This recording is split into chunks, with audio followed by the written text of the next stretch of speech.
जब मैं उस जवान महिला से मिलने गई जो अभी अभी विधवा हुई थी, तो उसने मुझे कहा कि दीदी, हमें सिर्फ एक चीज़ चाहिए, हमें न्याय चाहिए और हम इस न्याय के लिए लड़ते रहेंगे चाहे कुछ भी हो जाए।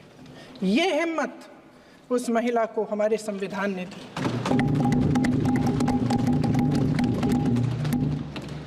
संभल के कुछ लोग आए थे हमसे मिलने जो मृतकों के परिवार के सदस्य थे।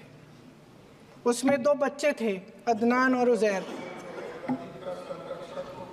आप सुनिए। उसमें 2 बच्चे थे, अदनान और उजैर। एक बच्चा मेरे बच्चे की उम्र का है, दूसरा उससे छोटा 17 साल का है। दर्जी के बेटे थे। दर्जी का एक ही सपना था कि वो अपने बेटों को पढ़ाएगा लिखाएगा, एक बेटा डॉक्टर बनेगा, एक बेटा भी सफल होगा दूसरा बेटा भी अपने जीवन में सफल होगा। उनके पिताजी हर रोज उनको स्कूल छोड़ते थे।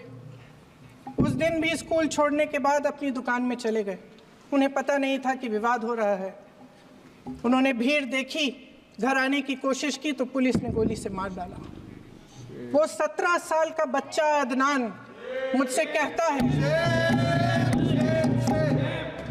वो 17 साल का बच्चा अदनान मुझसे कहता है कि मैं बड़ा होकर डॉक्टर बन के दिखाऊंगा, मैं अपने पिता का सपना साकार करूंगा।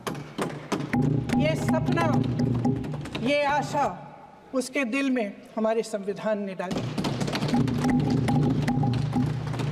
अध्यक्ष महोदय, हमारे देश के करोड़ों देशवासियों के संघर्ष में, अपने अधिकारों की पहचान में, इनकी कठिन से कठिन परिस्थितियों से लड़ने की अपार हिम्मत में और देश से न्याय की अपेक्षा में हमारे संविधान की ज्योत जल रही है। मैंने हमारे संविधान की ज्योत को जलते हुए देखा है और इसके साथ साथ ये भी समझा है कि हमारा संविधान एक सुरक्षा कवच है। एक ऐसा सुरक्षा कवच है जो देशवासियों को सुरक्षित रखता है, न्याय का कवच है, एकता का कवच है और अभिव्यक्ति की आज़ादी का कवच है। दुख की बात यह है कि मेरे सत्ता पक्ष के साथी जो बहुत बड़ी बड़ी बातें करते हैं, इन्होंने इन 10 सालों में यह सुरक्षा कवच, सत्ता पक्ष के मेरे साथियों ने ये सुरक्षा कवच तोड़ने का पूरा प्रयास किया है। संविधान में सामाजिक, आर्थिक और राजनीतिक न्याय का वादा है। ये वादा एक सुरक्षा कवच है जिसको तोड़ने का काम शुरू हो चुका है। लैटरल एंट्री और निजीकरण के जरिए ये सरकार आरक्षण को कमजोर करने का काम कर रही है। अगर लोकसभा में ये नतीजे नहीं आए होते तो ये संविधान बदलने का काम भी शुरू कर लेते। सच्चाई ये है अध्यक्ष महोदय कि आज संविधान बार बार इसलिए कह रहे हैं क्योंकि इस चुनाव में इनको पता चल गया कि इस देश की जनता ही इस संविधान को सुरक्षित रखेगी, कि इस चुनाव में हारते हारते जीतने से इन्हें एहसास हुआ कि ये संविधान बदलने की बात इस देश में नहीं चलेगी। आज जनता की मांग है कि जाति जनगणना हो। सत्ता पक्ष के मेरे साथी ने इसका जिक्र किया। ये जिक्र भी आज इसलिए हो रहा है क्योंकि चुनाव में ये नतीजे आए। ये जाति जनगणना इसलिए जरूरी है ताकि हमें पता चले कि किसकी क्या स्थिति है और नीतियां उस हिसाब से बने।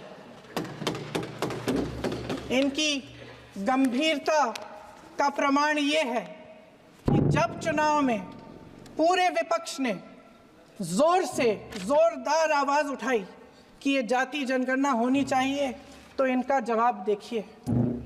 इनका जवाब भैंस भाग भैंस चुरा लेंगे, मंगलसूत्र चुरा लेंगे, इनका ये जवाब था। ये गंभीरता है इनकी जाति जनगणना पर। महोदय, हमारे संविधान ने आर्थिक न्याय की नींव डाली, किसानों, गरीबों और को ज़मीन बांटी, भूमि सुधार किया, जिसका नाम लेने से कभी कभी आप झिझकते हैं और कभी कभी उनका नाम धड़ाधड़ इस्तेमाल किया जाता है अपने आप को बचाने के लिए।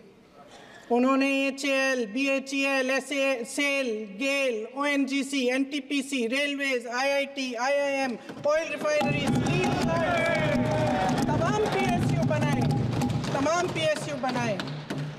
अध्यक्ष महोदय, उनका नाम पुस्तकों से मिटाया जा सकता है, उनका नाम भाषणों से मिटाया जा सकता है, लेकिन जो उनकी भूमिका रही इस देश की आज़ादी के लिए और इस देश के निर्माण के लिए, वो इस देश में से कभी मिटाया नहीं जा सकता। 75 सालों में जनता का भरोसा रहा कि नीतियाँ बनेंगी तो जनता की भलाई के लिए बनेंगी। जल जंगल ज़मीन का अधिकार मिला आदिवासी भाई बहनों को।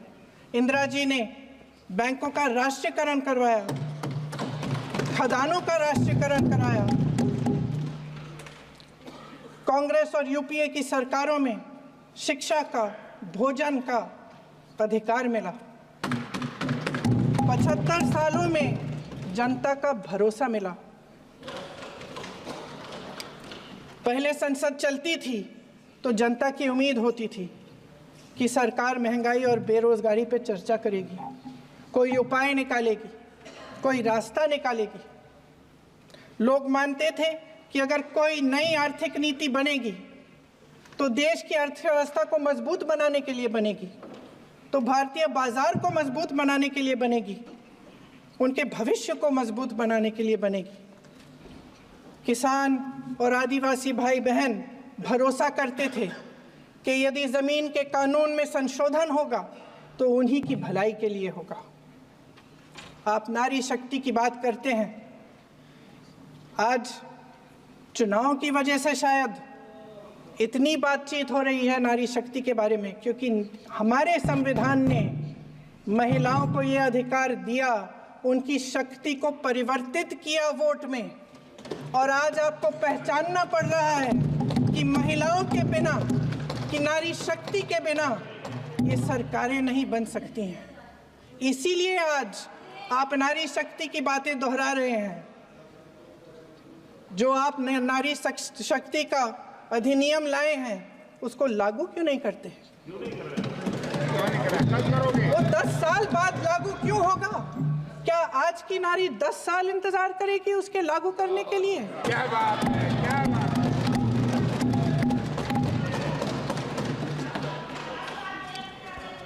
आज संसद में बैठे हुए सत्ता पक्ष के मेरे साथी ज़्यादा से ज़्यादा अतीत की बातें करते हैं। 1921 में क्या हुआ, कब हुआ, नेहरू जी ने क्या किया। अरे वर्तमान की बात करिए, देश को बताइए आप क्या कर रहे हैं, आपकी जिम्मेदारी क्या है? कि सारी जिम्मेदारी जवाहरलाल नेहरू की है। अध्यक्ष महोदय जी, ये सरकार आर्थिक न्याय का सुरक्षा कवच तोड़ रही है। आज संसद में बैठी ये सरकार बेरोजगारी और महंगाई से जूझ रही हमारी जनता को क्या राहत दे रही है? कृषि के कानून भी बड़े बड़े उद्योगपतियों के लिए बन रहे हैं। सही MSP को छोड़िए, DAP तक नहीं मिल रहा है।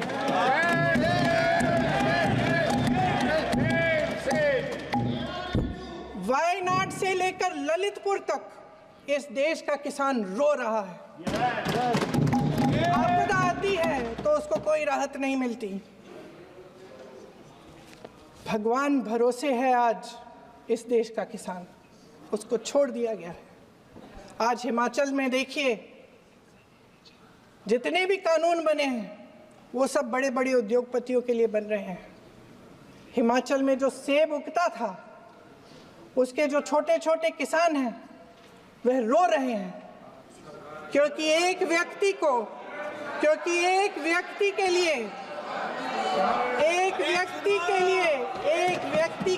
सब कुछ बदला जा रहा है। सुनने की हिम्मत रखो।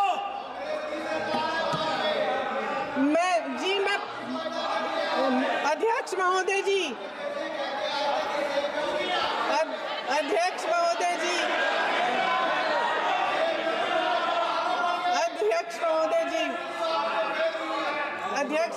जी, सारे कोल्ड स्टोरेज प्रदेश की सरकार ने नहीं दिए, कोल्ड स्टोरेज आपकी सरकार ने दिए। देश देख रहा है कि एक व्यक्ति को बचाने के लिए 142 करोड़ देश की जनता को नकारा जा रहा है। सारे बिजनेस, सारे संसाधन, सारी दौलत, सारे मौके एक ही व्यक्ति को सौंपे जा रहे हैं। सारे बंदरगाह, एयरपोर्ट्स, सड़कें, रेलवे का काम, कारखाने, खदानें, सरकारी कंपनियां सिर्फ एक व्यक्ति को दी जा रही है।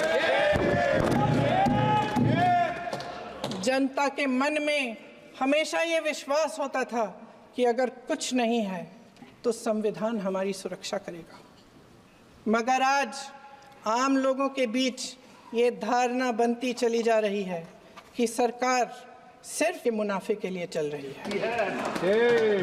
देश में बहुत तेजी से गैर बराबरी बढ़ रही है।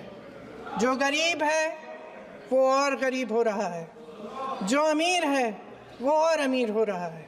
इस सरकार ने आर्थिक न्याय की भी सुरक्षा कवच तोड़ दिया है। राजनीतिक न्याय की जब बात होती है, मेरे सत्ता पक्ष के साथी आज खड़े हुए और तमाम गिनती करने लग गए कि ऐसा हुआ वैसा हुआ, 1975 में जो हुआ। तो सीख लीजिए ना, आप भी सीख लीजिए। आप भी अपनी गलतियों के लिए माफी मांग लीजिए। आप भी बैलेट पे चुनाव कर लीजिए। दूध का दूध, पानी का पानी हो जाएगा।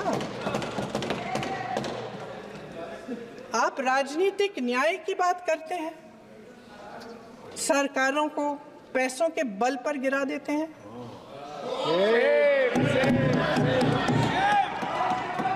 मेरा आग्रह है कि अपन संविधान में सकारात्मक बोले।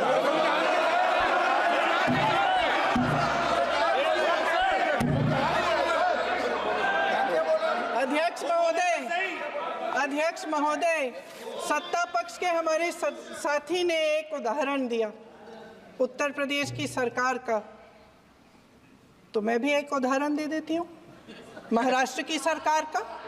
मैं भी एक उदाहरण दे देती हूँ हिमाचल की सरकार को तोड़ने की कोशिश किसने की, पैसों के बल पे की, गोवा की सरकार। तमाम उदाहरण है। राजस्थान की क्या ये सरकारें जनता ने नहीं चुनी थी? क्या संविधान इन पर लागू नहीं था? पूरी देश की जनता जानती है कि इनका हंसती है, जानती है कि इनके यहाँ तो वॉशिंग मशीन है।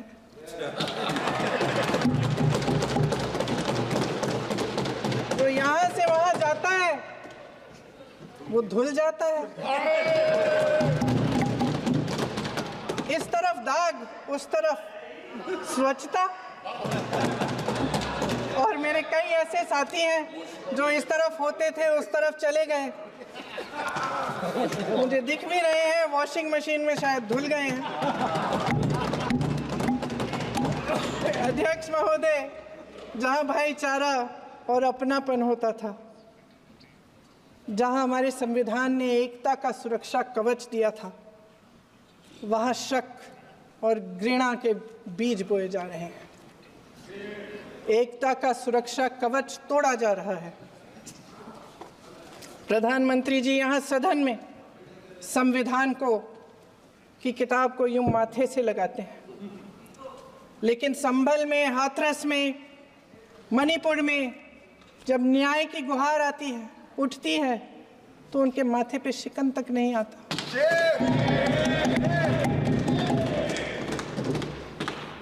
शायद समझ नहीं पाए हैं कि भारत का संविधान संघ का विधान नहीं है।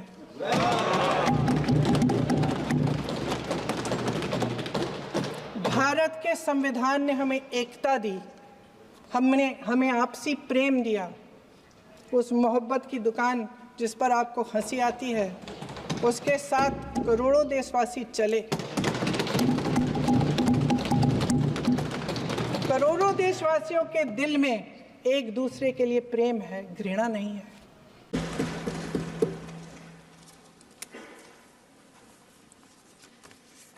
आदरणीय सभापति जी,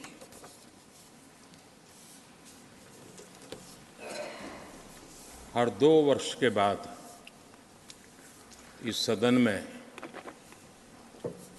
इस प्रकार का प्रसंग आता है, लेकिन ये सदन निरंतरता का प्रतीक है। लोकसभा 5 साल के बाद नए रंग रूप के साथ सज जाती है। ये सदन हर 2 वर्ष के बाद एक नई प्राण शक्ति प्राप्त करता है, एक नई ऊर्जा प्राप्त करता है, एक नए उमंग और उत्साह का वातावरण भर देता है। और इसलिए हर 2 साल में जो होने वाली विदाई है, वो विदाई एक प्रकार से विदाई नहीं होती है। वो ऐसी स्मृतियों को यहां छोड़ करके जाते हैं, जो स्मृतियां आने वाली जो नई बैच होती है, उनके लिए ये अनमोल विरासत होती है। जिस विरासत को वो यहां अपने कार्यकाल के दरमियान और अधिक मूल्यवान बनाने का प्रयास करते हैं। जो आदरणीय सांसदगण अपने, कुछ लोग जा रहे हैं, हो सकता है कुछ लोग आने के लिए जा रहे हो और कुछ लोग जाने के लिए जा रहे हो। मैं विशेष रूप से माननीय डॉक्टर मनमोहन सिंह जी का स्मरण करना चाहूंगा। 6 बार इस सदन में वो अपने मूल्यवान विचारों से और नेता के रूप में भी और प्रतिपक्ष में भी नेता के रूप में उनका बहुत बड़ा योगदान रहा है। वैचारिक मतभेद, कभी बहस में छिटाकशी, वो तो बहुत अल्पकालीन होता है, लेकिन इतने लंबे अरसे तक जिस प्रकार से उन्होंने इस सदन का मार्गदर्शन किया है, देश का मार्गदर्शन किया है, वो हमेशा हमेशा जब भी हमारे लोकतंत्र की चर्चा होगी तो कुछ माननीय सदस्यों की जो चर्चा होगी उसमें माननीय डॉक्टर मनमोहन सिंह की योगदान की चर्चा जरूर होगी।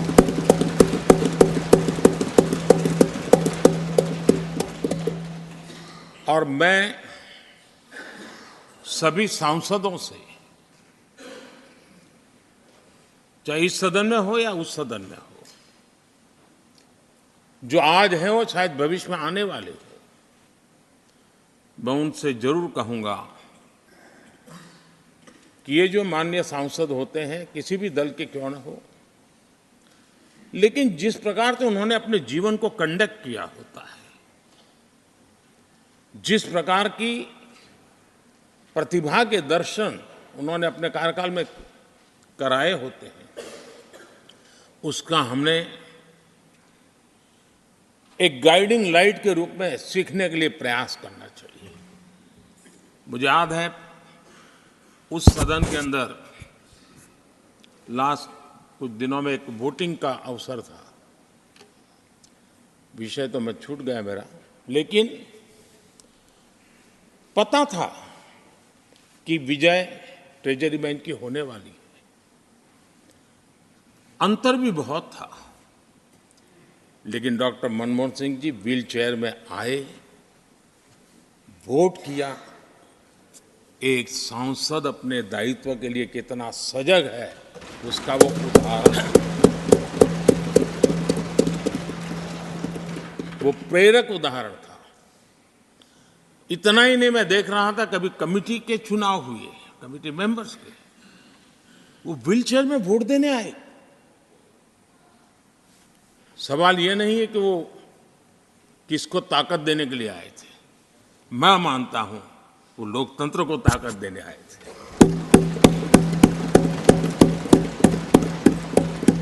और इसलिए आज विशेष रूप से मैं उनके दीर्घायु के लिए हम सब की तरफ से प्रार्थना करता हूं, वे निरंतर हमारा मार्गदर्शन करते रहें, हमें प्रेरणा देते रहे। आदरणीय सभापति जी, जो हमारे साथी नए दायित्व की ओर आगे बढ़ रहे हैं, इस सीमित विस्तार से एक बड़े विस्तार की तरफ जा रहे हैं, राज्यसभा से निकल करके जनसभा में जा रहे हैं, तो मैं मानता हूं उनका साथ, यहां का अनुभव, इतने बड़े मंच पर जा रहे हैं, तब देश के लिए एक बहुत बड़ी पूंजी बनकर के निकलेगा।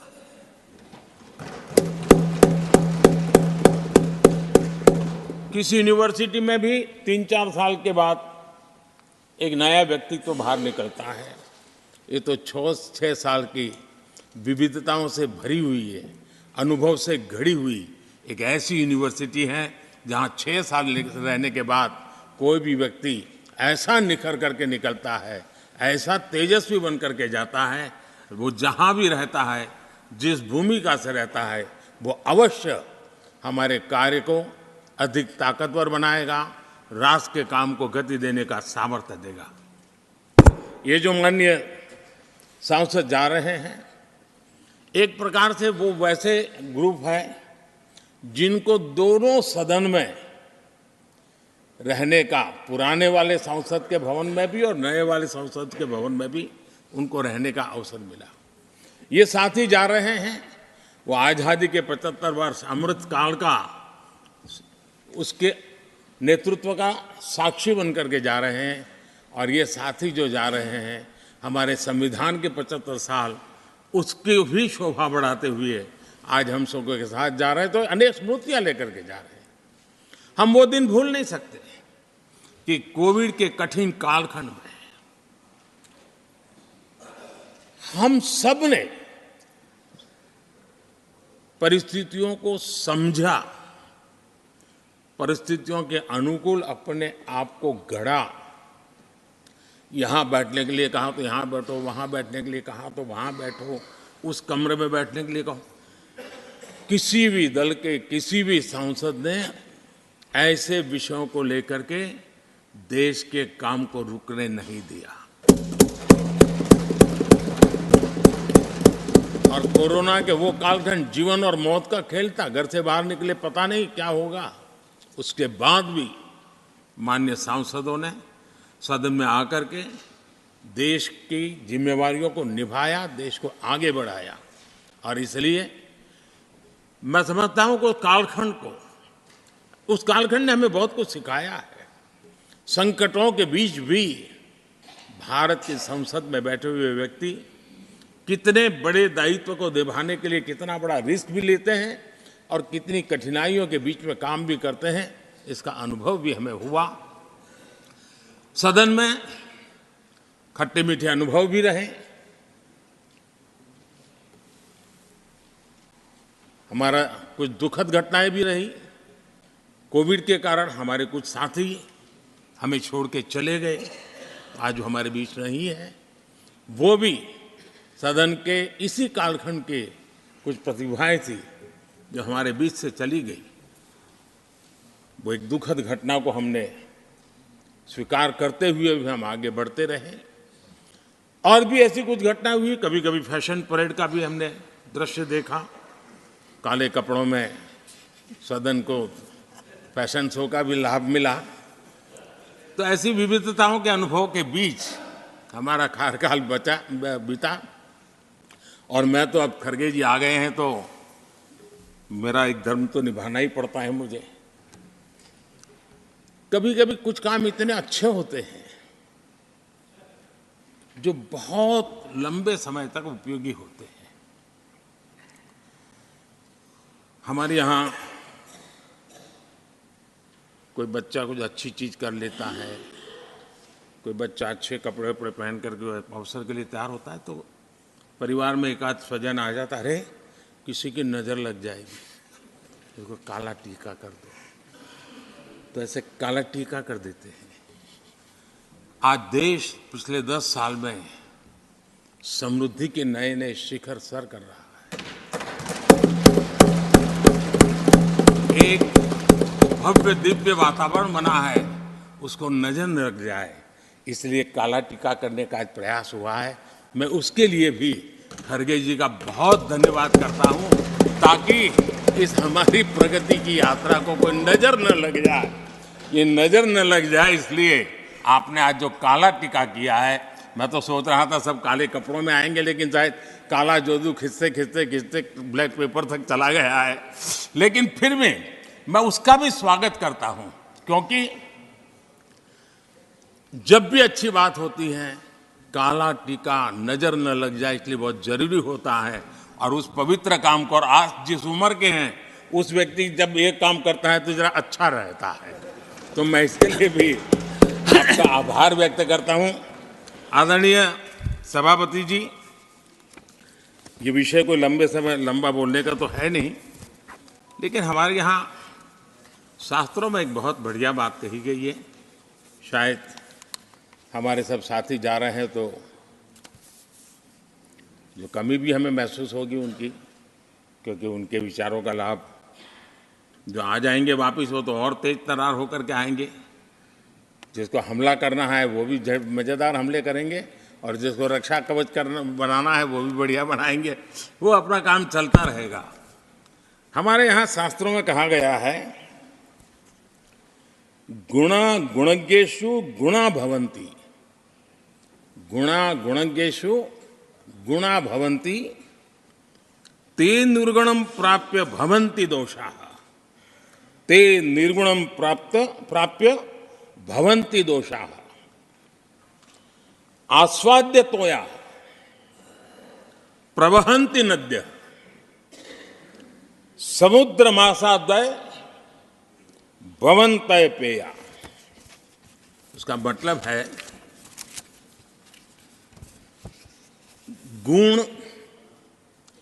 गुणी लोगों के बीच रहकर गुण होते हैं। जो गुणी लोगों के बीच रहने का मौका मिला तो उनके साथ रहने से हमारे भी गुणों में बढ़ोतरी होती है। निर्गुण को प्राप्त करके वो दोष युक्त हो जाते हैं। अगर गुणियों के बीच में बैठते हैं तो गुण तो बढ़ जाता है, लेकिन गुण ही नहीं है तो दोष बढ़ जाते हैं। और आगे कहा है, नदियों का जल तभी तक पीने योग्य होता है जब वो बहता रहता है। सदन में भी हर 2 साल के बाद नया प्रवाह आता है, और जब तक बहता रहता है, लेकिन नदी कितनी ही मीठी क्यों ना हो, पानी कितना ही स्वादिष्ट क्यों ना हो, लेकिन जैसे ही समुद्र से मिल जाती हैं वो किसी काम की रहती नहीं है। उसमें दोष आ जाते हैं, दोष युक्त हो जाते हैं। और इसलिए समुद्र को प्राप्त करने के बाद पीने योग्य नहीं रहता। मैं समझता हूँ ये संदेश हर एक के जीवन में प्रेरक रहेगा। इसी भावना के साथ जो साथी समाज जीवन के एक बहुत बड़े फलक पर जा रहे हैं, इस जीवंत यूनिवर्सिटी से अनुभव प्राप्त करके जा रहे हैं, उनका मार्गदर्शन, उनका कर्तृत्व राष्ट्र के काम आएगा, नई पीढ़ी को प्रेरणा देता रहेगा। मैं सभी साथियों को हृदय से अनेक